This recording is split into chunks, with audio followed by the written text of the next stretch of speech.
Shalom, salam damai sejahtera dalam kasih Kristus bagi kita.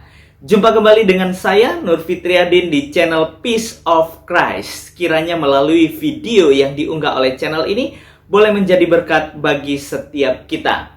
Dalam video kali ini saya akan membahas tentang sebuah istilah Islamfobia. Beberapa waktu yang lalu kata ini sempat booming, kata ini sempat viral. Mari kita simak video ini setelah berikut ini.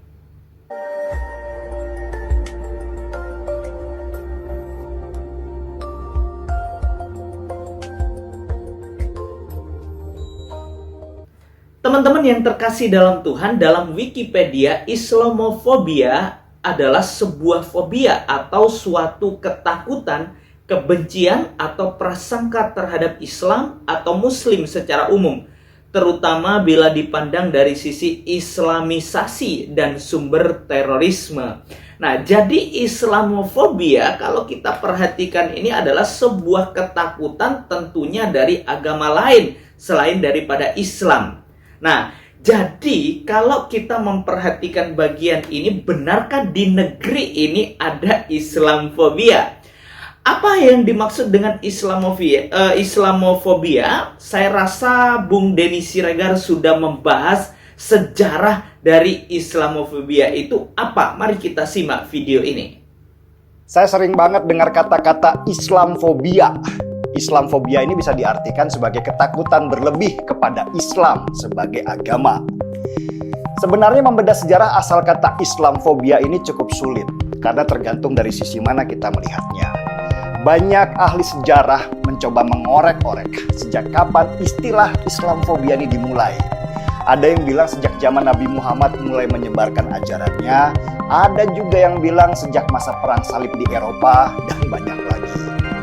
Sebenarnya nggak penting juga ya membedah sejarahnya, karena ketakutan itu selalu bermula dari ketidaktahuan. Kalau kita nggak tahu, biasanya kita mulai dari takut. Ketika kita tidak tahu rupa dari hantu misalnya, ketakutan itu datang karena imajinasi kita sendiri di sebuah ruang gelap. Padahal kalau misalnya kita sering ketemu dengan hantu, pernah berdialog dengannya, pastilah sudah nggak takut lagi. Bahkan bisa saja akhirnya kita tahu kalau hantu itu lebih takut ketemu kita daripada kita yang ketemu hantu. Sama-sama takut, sama-sama penakut, dan sama-sama nggak sadar kalau saling menakuti. Jadi awal mulanya dari ketidaktahuan, tidak mengenal. Seperti kata seorang bijak, manusia itu cenderung takut terhadap sesuatu yang tidak dia ketahui. Kita takut pada kematian karena kita tidak mengenal apa itu alam kematian. Kita takut pada masa depan kita karena kita tidak tahu apa yang terjadi pada diri kita di masa depan. Dan dari ketakutan itu, manusia kemudian cenderung membentengi dirinya dengan kebanggaan. Mereka takut karena agama gue benar. Begitu salah satu contohnya. Dan dari rasa bangga yang berlebihan itu, kemudian muncul kelompok-kelompok eksklusif yang hanya mau bergaul dengan sesama agamanya saja, sesama rasnya saja, dan sesama etnisnya saja. Dia merasa nyaman dengan orang-orang yang sejenis dengan dia, sehingga tidak mau bergaul dengan orang yang berbeda dengan jenisnya dia. Dan ketika kelompok sejenis ini membesar, mereka menyebut diri mereka mayoritas. Ketika mereka kecil, mereka menyebut diri mereka sebagai minoritas. Begitulah faktanya. Islamfobia kemungkinan besar muncul saat kelompok eksklusif dengan satu agama ini berada di tengah-tengah mayoritas agama lainnya. Mereka merasa kecil sehingga menjadi sensitif. Sedikit saja disentil, langsung menuding, "Wah, kamu Islamfobia ya?" Misalnya di Amerika. Di Amerika ini ada kelompok besar Kristen radikal atau orang yang beragama Kristen yang sangat militan. Miriplah dengan kadrun di Indonesia, cuman agamanya saja beda. Mereka menganggap semua agama selain mereka adalah musuh. Nah, karena Islam adalah agama terbesar kedua di dunia, maka Islam dianggap mereka sebagai musuh besar. Tetapi sebenarnya kelompok Kristen radikal di Amerika ini bukan saja melihat Islam sebagai musuh, tapi juga orang yang berbeda ras. Mereka selain memusuhi Islam, juga sangat memusuhi ras kulit hitam. Salah satu kelompok besar yang lahir tahun 1865 di Amerika namanya adalah Ku Klux Klan atau KKK. Mereka memusuhi semuanya yang berbeda dengan mereka. Beda agama, beda ras. Kalau di Jerman ada yang seperti mereka yang tergabung dalam sebuah partai bernama Nazi. Yang di Jerman ini beda lagi. Mereka selain benci pada Islam dan bencinya lagi pada Yahudi. Kelompok ini tumbuh dari masyarakat Jerman yang dulunya miskin dan tidak sukses secara ekonomi dan menyalahkan kaum Yahudi yang sukses dan mapan sebagai penyebab dari kegagalan ekonomi mereka. Situasi yang sama terjadi di Indonesia ketika sebagian kelompok yang menyatakan diri mereka sebagai pribumi menyalahkan segala kegagalan mereka terhadap etnis Cina. Nah, dari benturan-benturan perbedaan inilah muncul istilah mayoritas dan minoritas. Yang mayoritas merasa berkuasa sehingga arogan, yang minoritas merasa rentan sehingga selalu merasa terzolimi. Kelompok eksklusif berbenturan dengan kelompok eksklusif lainnya sehingga terjadilah gesekan-gesekan.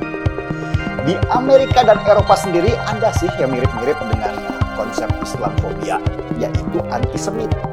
Antisemit atau antisemistik adalah istilah dari kaum eksklusif lain yang beragama atau ras Yahudi yang selalu merasa dizolimi. Mereka memakai kata antisemit itu sejak mereka habis saat Perang Dunia II, di mana kelompok Yahudi jadi sasarannya Hitler. Sampai sekarang di Amerika, ketika ada yang sukses, selalu diberi cap, dia Yahudi. Nah, si Yahudi kemudian membalas, dasar lu antisemit. Begitu terus polanya, dan ini mungkin akan berlangsung terus sampai dunia kiamat. Jadi istilah Islamfobia itu kemungkinan muncul karena ada rasa ketakutan kelompok kecil beragama Islam di negara barat yang ditekan oleh mayoritas. Tambah parah ketika ada peristiwa 9/11 atau peristiwa menara World Trade Center yang ditabrak oleh pesawat, di mana dikabarkan para teroris yang membom menara itu beragama Islam. Lalu muncullah tuduhan-tuduhan bahwa semua yang beragama Islam adalah pelaku teror. Sedangkan yang beragama Islam merasa bahwa di barat tumbuh paham anti-Islam atau Islamfobia. Jadi seperti lingkaran setan dan gak akan selesai tudingan-tudingan itu kalau manusia masih melabeli dirinya atas nama agama, atas nama etnis, dan atas nama ras. Dan dari tudingan-tudingan itu bermutasi menjadi kebencian.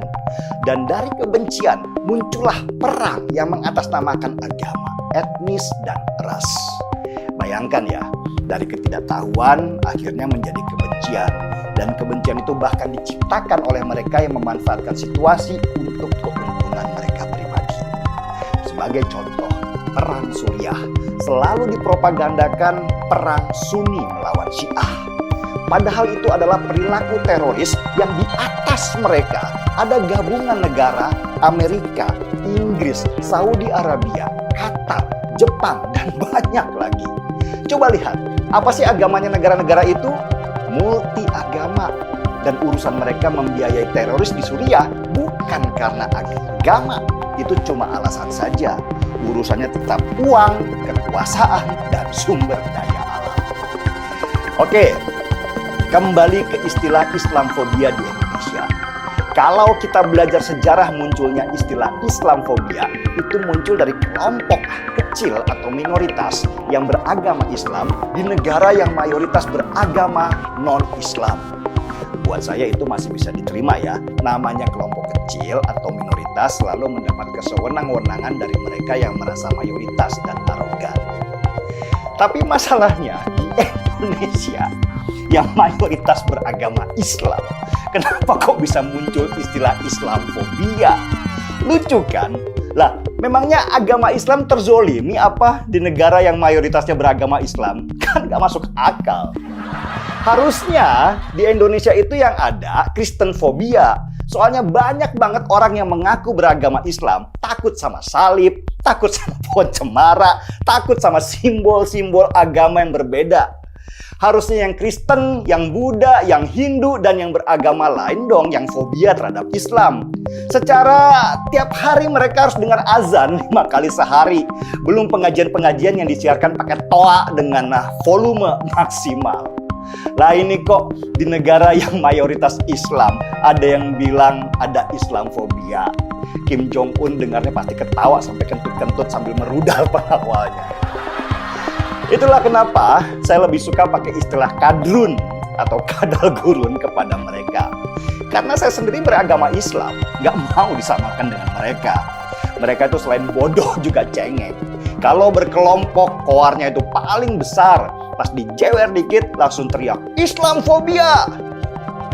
Yang pasti, saya dan banyak teman-teman saya yang beragama Kristen, Katolik, Buddha, dan Hindu gak pernah tuh merasa ada Islamfobia.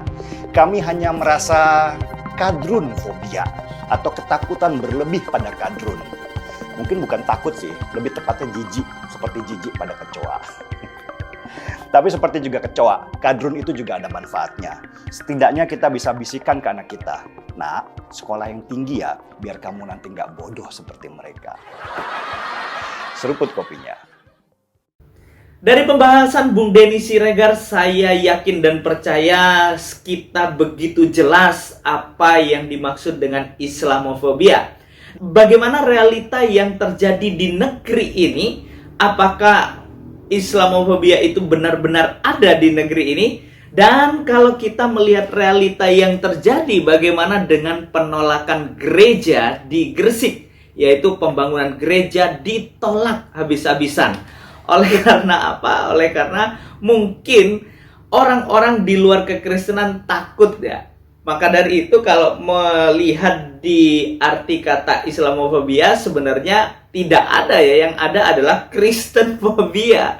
Ya seperti apa yang dikatakan oleh Bung Denny Siregar.